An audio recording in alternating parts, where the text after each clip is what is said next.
Silakan.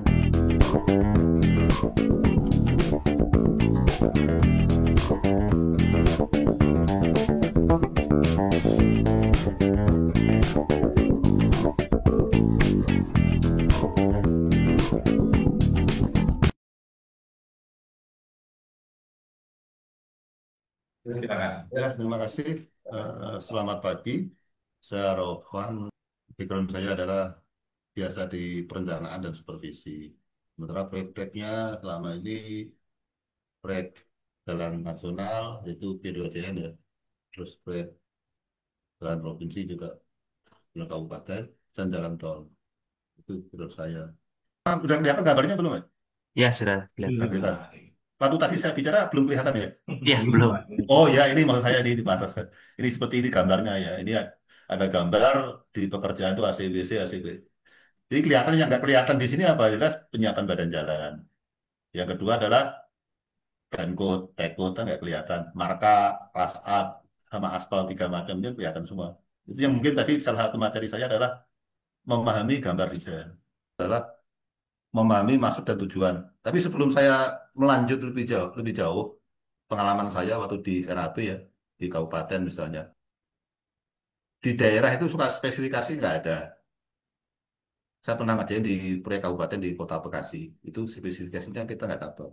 Itu pertama adalah spesifikasinya apa sih?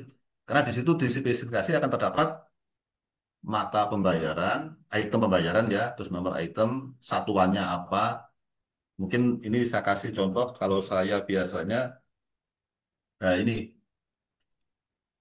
di sini ada nomor item, ada nama item, ada satuan. Saya menganggapnya kayak proyek nasional dulu aja ya, karena itu yang Oke. lengkap spesifikasi ada, terus panduan analisa satuannya juga ada.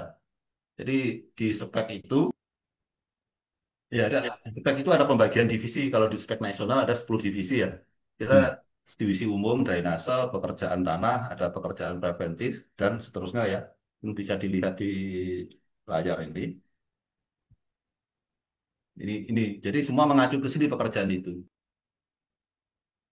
Model analisanya faktor apa koefisien tadi faktor kehilangan material biasa alat semuanya sama sih masih sama dari tahun 95 itu ya saya punya adalah ini kalau di spek kan ini kan nggak muncul nanti berarti di atas agregat ini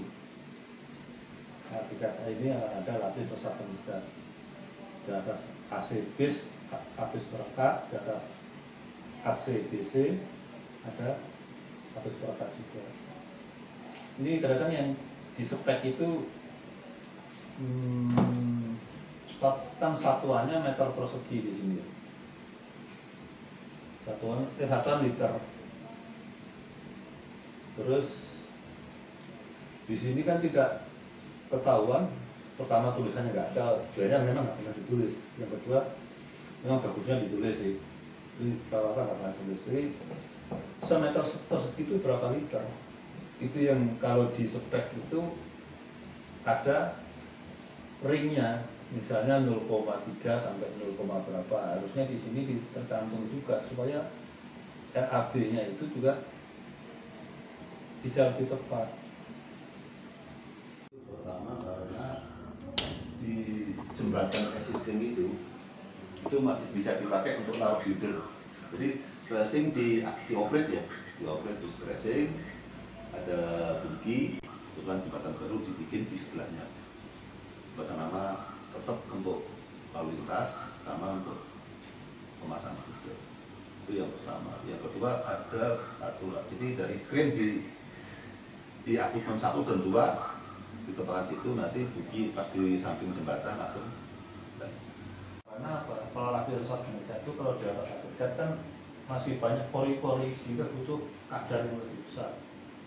Volume lapis resap pengecatnya.